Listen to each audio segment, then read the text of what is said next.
Hello, everybody, and welcome back. We are in October 2023. Happy October, happy fall. We're officially in it. My name is Sharon Chaden Burks, and I am the host for the Idea Networking Sessions. We've been doing this for 3 years, if you didn't know how long we've been doing this. I am so very happy to have 2 new guest speakers today. We have Rafael Ibay. Did I get it right? I don't know if I ever asked you. Is it It's Ibay? actually Ibay. Close. Bye. I'm so sorry. All good. Rafael Ibay. I said it right that time, right? Yep. Okay. And Melody Pancheri. Mhm. Did I say your last name right? You did. Congratulations. Excellent.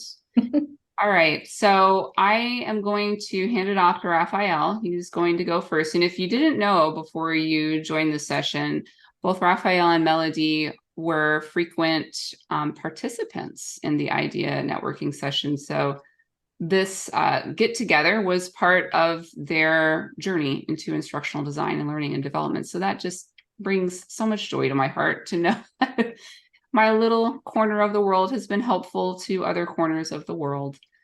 If you can write down your questions while they are talking, so you have an idea of things that you want to circle back to in breakout rooms, we will be going to breakout rooms after each of our guest speakers has had time to speak, and you'll be able to ask those questions in breakout rooms.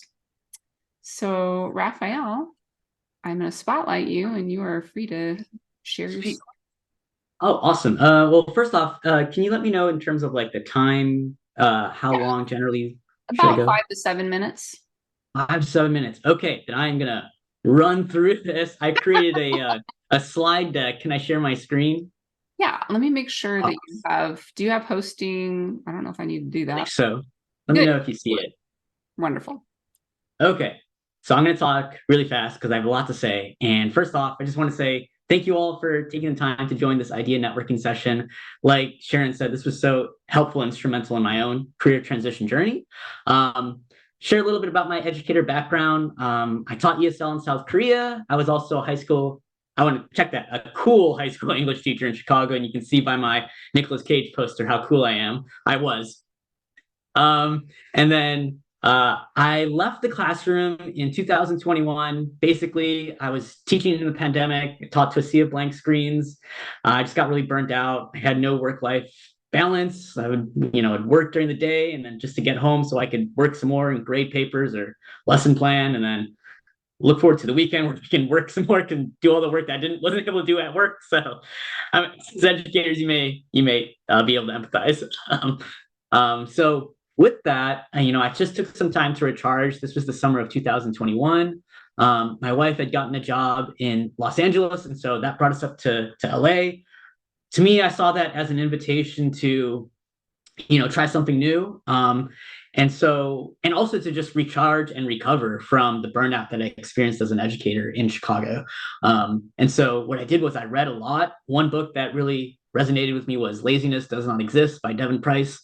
Uh, One main idea from that book is essentially, we oftentimes in our capitalist work-centered society, we kind of conflate our profession with our identity. And so, being unemployed and just kind of like taking that time to recharge, it gave me space to just really reflect on, what really my values were. And that included, just taking time to, you know, practice self-care. Also time to explore different careers. And so some of you may be familiar with the Teacher Career Coach podcast. So that was a helpful resource.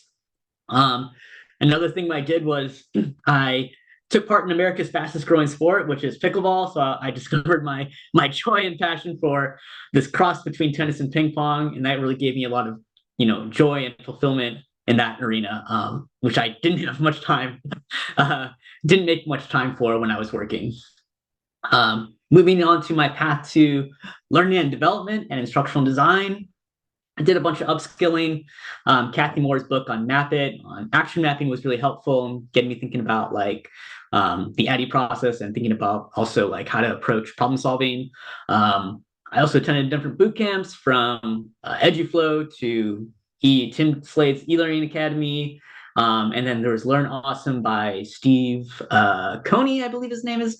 And that was really cool because that was kind of like an internship where I would work with a real client and I developed a course on budgeting. So yeah, really valuable experience gaining some ID skills from those boot camps.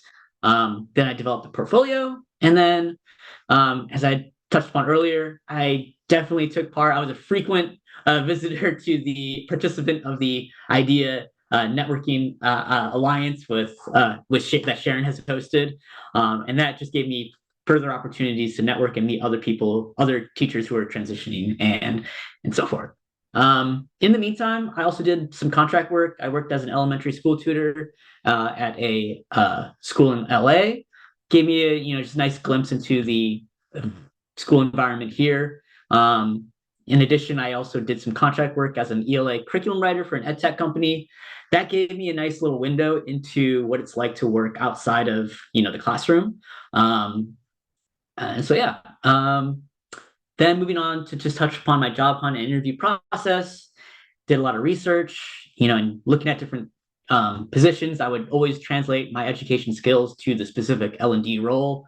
I used the STAR method, the infamous or famous STAR method, to prepare for interviews. I would apply, get rejected, learn from it, improve on it. And I remember really feeling bummed out with one. I was interviewing with a university in LA, not UCLA, but a different one. And I got really close to the final round, but I didn't make it. I was just so bummed by it. But then, I just told myself like this is part of the process and I can learn from it. And that actually helped me in my position that I eventually secured. And then I want to touch upon something that is kind of unique that I tried out, which is some of you may have heard of it, manifesting.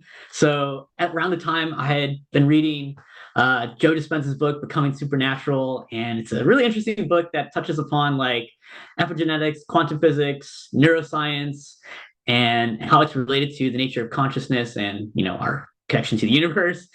But the main idea is that, or one main idea is that our thoughts and emotions carry an electromagnetic charge that can awaken the dreams of our future into our present reality. And so there's like a simple formula for that, and that involves having a clear intention and then pairing it with a positive or elevated emotion to create your future reality.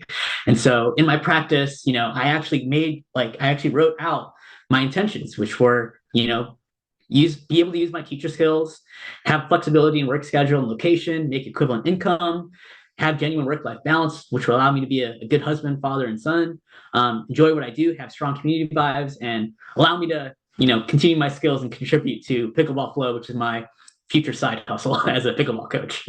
And then the elevated emotions I will feel when I accomplish these intentions are gratitude, feeling empowered, and feeling free, and having fun and joy in my new profession. And so that was just something that I took with me as I took to my job process. And so I actually landed a job in the beginning of the summer, and that was actually through LinkedIn as well. You might have heard of Jeff Patterson's virtual ed tech job fairs. And so I met someone from ProSolve. It's a company that's really all about empowering students to become leaders and problem solvers. My role is not in instructional design. I'm actually a educator support specialist. I work under the umbrella of customer success as well as learning development. But essentially what I do is I deliver trainings. I do professional development for their programs in Quest, which is like a gamified learning experience that teaches students how to be problem solvers. There's SLED, which is basically a student leadership program that empowers students to be leaders and problem solvers in their school and community. And then we also do professional development training. So yeah, it's a really interesting position. And I'm actually really glad that I missed out on that ID university position back in January, because I really feel like with this position, I get a lot of flexibility. I work remotely most of the time, but there's also hybrid. So I get to travel all around SoCal and meet different schools, deliver trainings with this mission of empowering student leadership. And so in that regard, I feel like there's a lot of strong alignment with my own professional goals and background. And so, yeah, overall, I'm quite satisfied and grateful for this new position. And so my general reflections, having patience. I left the classroom in 2021, June. I didn't get my full-time career position until June 2023. So that was like 2 years. And so, in between, I took some time to recharge. I did some contract work as a tutor, as a curriculum writer. And, yeah, it took a lot of time, but I was fortunate to, be in a position to take that time off, but also really be intentional and have that time to connect with others, like partaking in these idea sessions, networking on LinkedIn, meeting people in real life as well.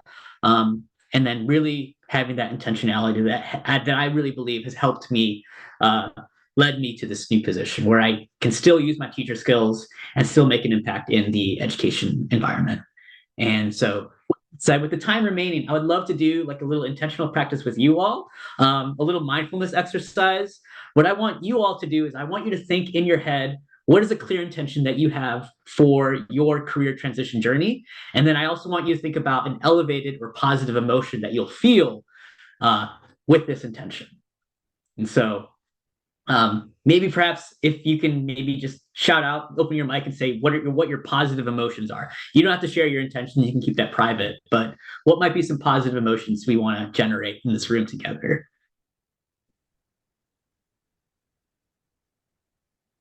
Feeling that you have enough. Yeah. Having your cup filled. Relief. Relief. Okay. Relief. Relief. I'm going to add gratitude. Can we get one more?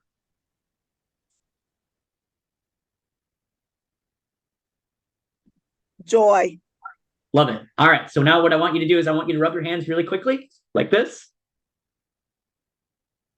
You're going to generate heat between your hands, and then you're going to put all of those elevated positive emotions and intentions in this ball of energy, okay? And then you're going to slowly separate your hands, and you're going to feel a ball of electricity, and that's all the positive intentions and emotions, okay? And then you expand it to a beach ball, and then bring it back into a basketball, and a baseball, and then set that intention and positive emotion for everyone in this room. And that's it. All right, so that's my presentation. Oh, I wanted to add, if you're familiar with Naruto, it's kind of like that. And your students will definitely be familiar with Naruto. That's all. Thanks, y'all. So good. When you were, it's funny when you were talking, I actually added to my Goodreads list the 2 books that you were talking about. That laziness does not exist. It reminded me of, I listened to We Can Do Hard Things by Glennon Doyle and her partner and her sister. And they had on a guest speaker, Trisha, I think it's Trisha Hersey. I'm pretty sure this is the same person. Her book is called Rest is Resistance, a Manifesto. And she calls it the nap ministry. I love that. And basically what she was saying in this episode of their podcast was that one of the greatest things you can do that's countercultural to capitalism is rest. Yeah. It's like, man, let's go take a nap now. So, I'll put that into the chat. And then also, if you want to take a look at that book, I have not read it. I just heard this episode's podcast. I'm like, oh, there's so much truth in that, so that resonates with me. Love the title. I'm going to look into it. Thanks, Sharon. Yeah, that's just resistance. Melody, are you ready? Yes, that was a hard act to follow. Oh my gosh. I did not get any like fancy like little PowerPoints or anything. It's just me. But that should be enough. Okay. I hope I can do this in 5 minutes. We'll see. So my background, as Sharon was saying, I started coming to ideas since December of 2022. A real quick background: I'm actually on my 4th career. Instructional design is 4th. I started out as a professionally trained actor and director, had my own company teaching acting classes. I was an acting coach, the whole 9 yards. I got really burnt out with that. And so then in trying to figure out what else to do, I landed in substitute teaching and then went back to school to get my teaching license. And within that, I taught theater and English, middle school, high school level. I did that for about 6 years. And I just couldn't find the right fit. I kept jumping around to different schools, it didn't feel right. I didn't feel supported. I kept getting burnt out. And it just didn't work. So then I ended up leaving and going into mortgage operations about 2019, 2020-ish, like right before the pandemic started. So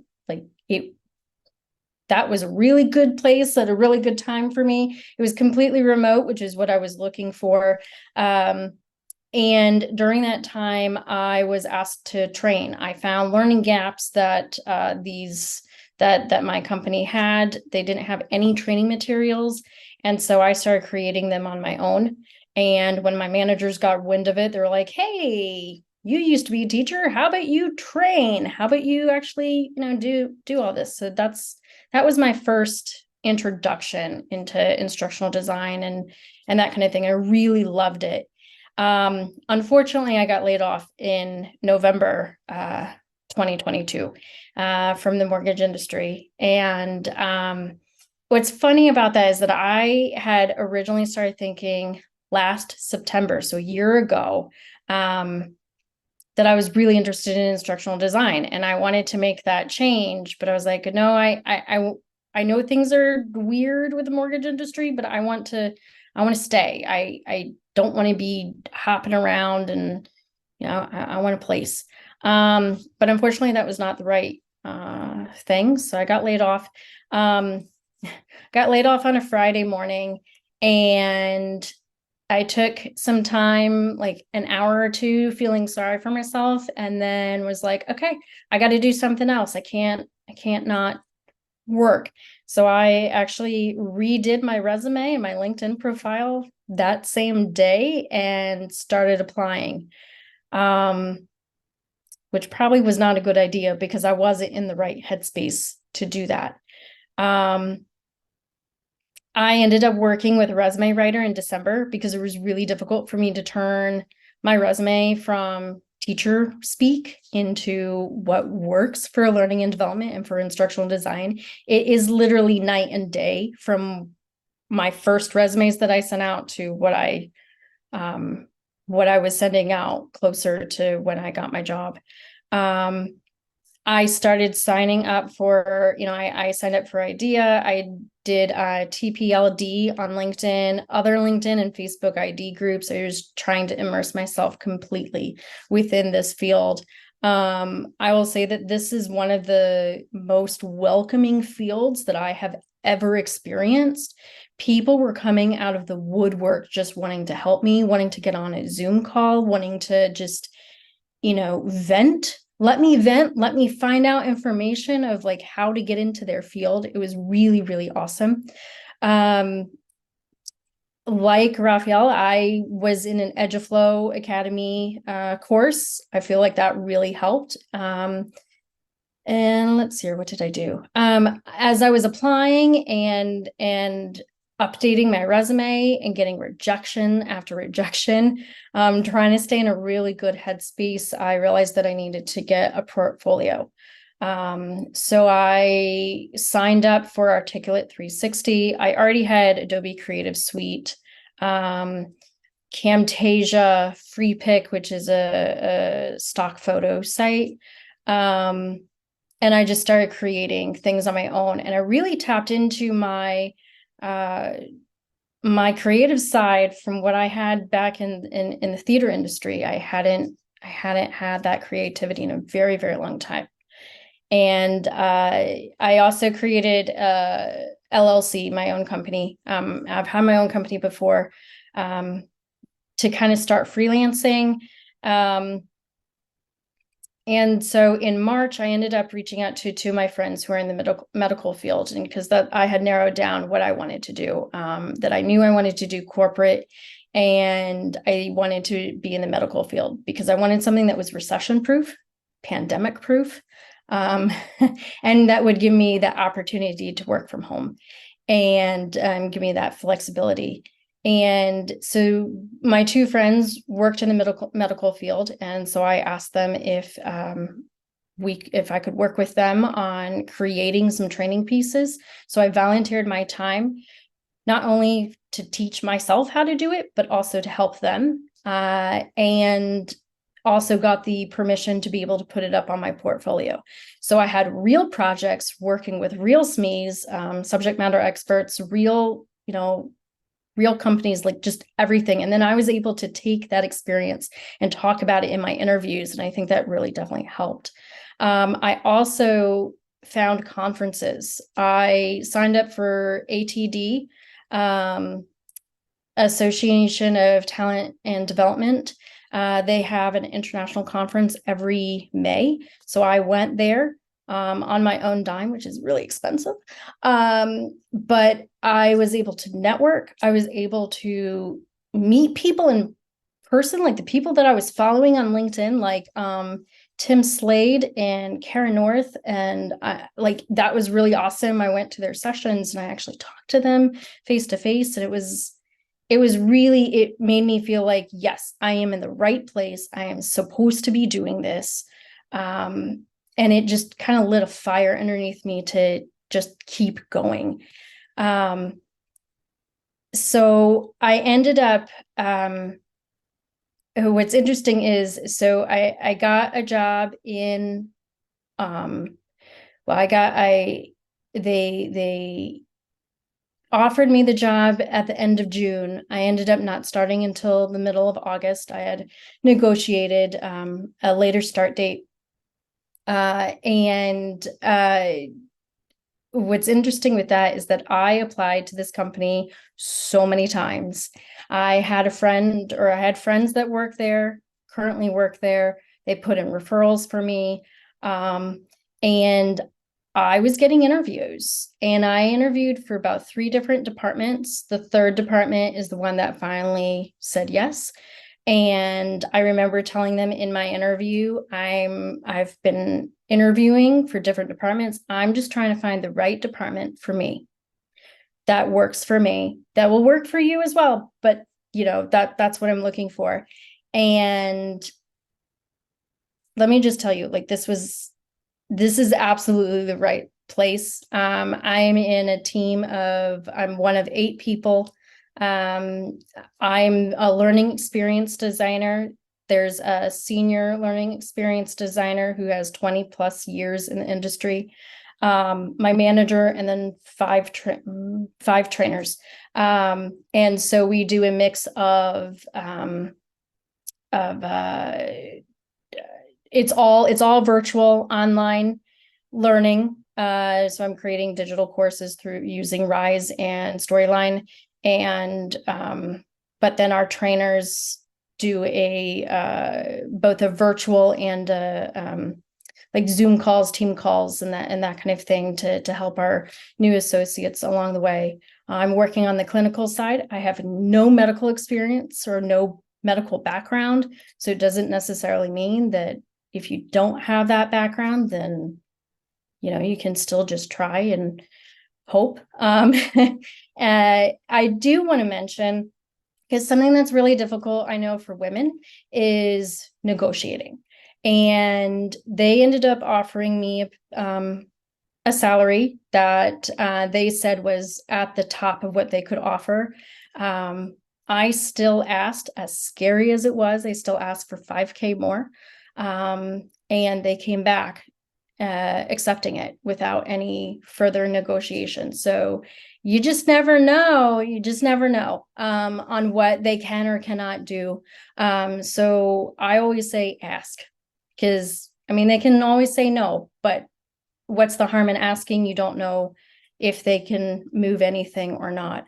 And what's funny about that is that evening, while I was still waiting for a response, I was second guessing myself. And I remember telling my husband, I need to just email the recruiter back and tell her, never mind, it's okay. I'll just accept it because, and my husband talked me down from the ledge. And the next day is when I got that response that they accepted it. So, let's see here. What am I doing? So right now in my job, I absolutely love it. The senior LED and I are on the exact same page, even though we're not the same age, and she has more experience than I do. It's a really, really cool, very supportive. They offer flexibility. It's remote. It's they want us to go to conferences. They want us to do anything and everything that we can do to help our organization. And yeah, I guess that's a little bit of what I'm doing. I loved what you said about negotiating is so true. And not only asking and advocating for yourself, but if you don't ask, right, they can't go to HR and say, well, I really want to give her more money. Right. You have to put it out there so they can go to HR and be like, well, here's the deal. We really want her. However, that's the way, but you have to put it out there first. You have to ask first. Yeah.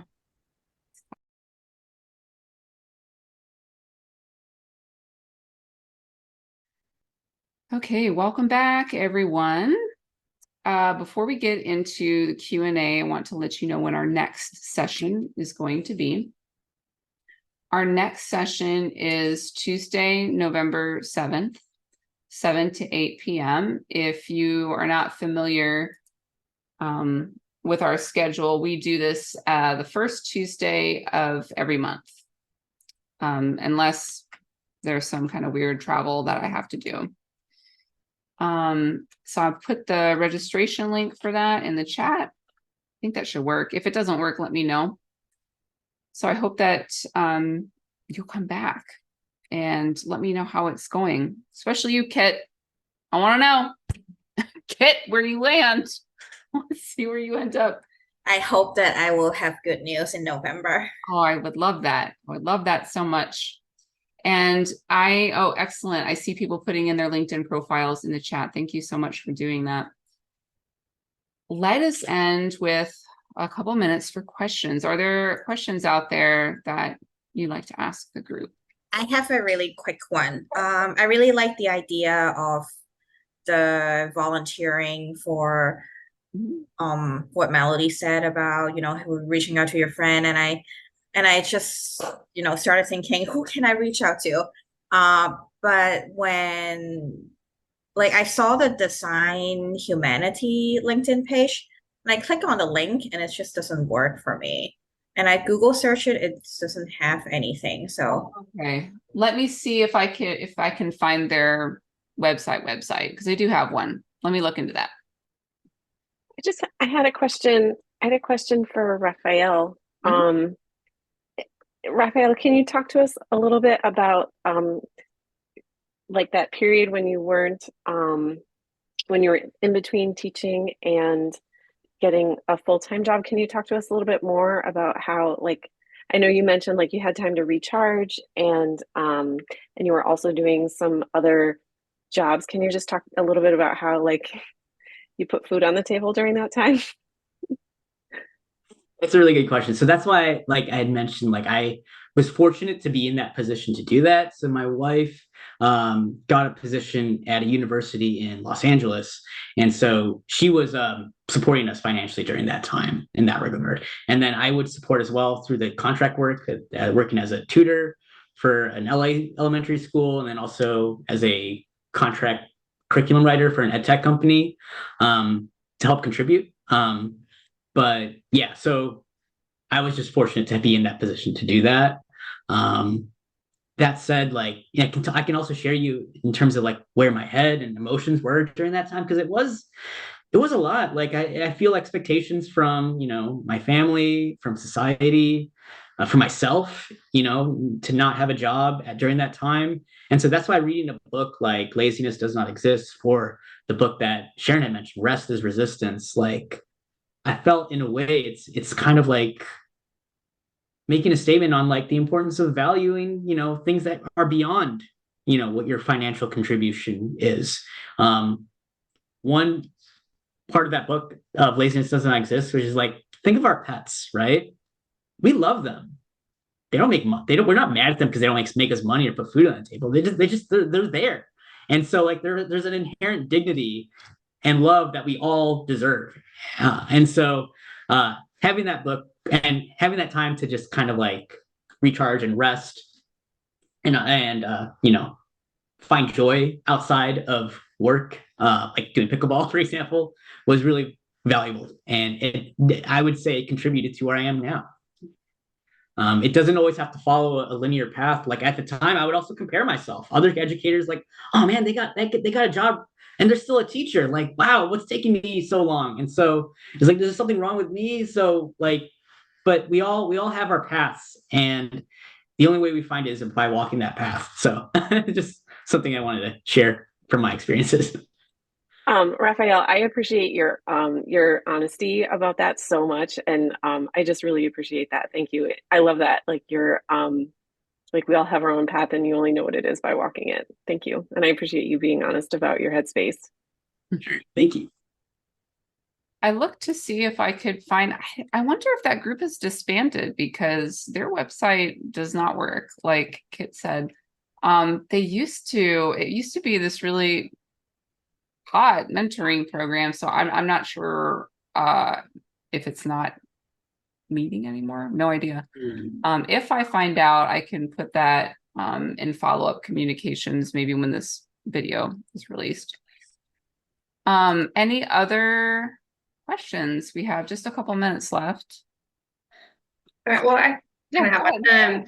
We asked Melody this, I want to ask Rafael too. Because looking in learning and design and seeing that there's all these different fields, there's the medical, there's the oil, there's gas. How did you end up deciding to like go in the field that you did when helping educators? Yeah, that's a really good question. Thanks, Alyssa. During my time when I was exploring careers, I asked myself, like, making my intention, I would like to continue to use my skills as a teacher and put them to good use. And, ideally, I'd love to continue making an impact in the education sphere. And so when I encountered that company, ProSolve, and learned about their mission of, empowering student leadership, that really resonated with me. And so I jumped at it, and, yeah, that's definitely what helped in figure out that path I went on. Thank you. Wrap up for the evening. Question, just a thank you. I feel like this was very fortuitous. I had no idea what this community was until I just saw it randomly. I'm like, ooh, where has this been? Like for the last 3 months.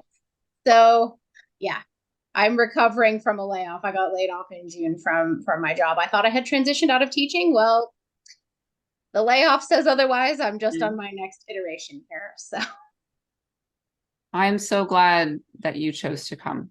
I'm happy that you're here. Please come back. yeah, oh, I definitely will. Tell me how it's going. I love Something better coming for you.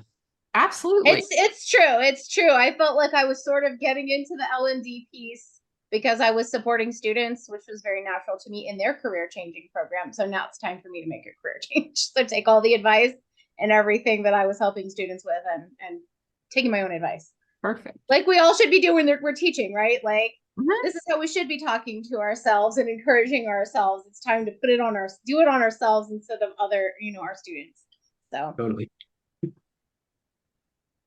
I would just like to thank the presenters and thank you, Sharon, for doing this every month. I feel like I'm an old pro now. I come every month. Yay, Denise. Excellent. It's wonderful. Oh, that's so good to hear. I'm really glad that this is useful. If we don't have any more questions, let's wrap it up. I'm so glad that you're here. Thank you so much, Rafael and Melody, for coming back. And no, thank you. It makes Thank you. such a difference for people when they see, like, that person did it, I'm not going to give up. I'm not going to quit, because there is something out there. If it's what you want to do, you need the change, just hang in there, and we'll be here to support you and encourage you. That's sometimes all it takes to make it through. I'll see you guys all, hopefully, November 7th. Have a wonderful evening. Take care. Thank you. Bye, Take care, everyone. guys. Bye-bye.